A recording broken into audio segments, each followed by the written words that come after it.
Nous sommes au cœur de la Seconde Guerre mondiale, du côté américain. Alors qu'une grande partie de la population masculine a quitté les usines pour accomplir son service militaire, le besoin de main-d'œuvre a modifié le rôle des femmes.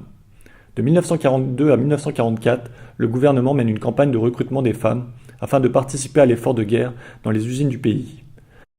C'est la naissance des Rosies et c'est dans ce contexte qu'en 1943 paraîtra la célèbre affiche We Can Do It de John Howard Miller, montrant cette Rosie déterminée à soutenir la Westinghouse Electric and Manufacturing Company en cette période de guerre.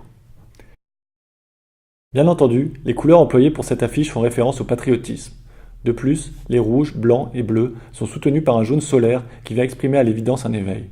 Loin de dégager de la douceur, cette Rosie a le regard dur de la volonté et le bras et le poing masculin de la force de travail. Maquillage, coiffure et manucure marquent tout de même une féminité conservée, suggérant qu'elle pourra retourner à son devoir d'épouse au retour de son homme. Extrêmement simple et très efficace, Rosie impose un comportement, provoque la spectatrice en son impuissance.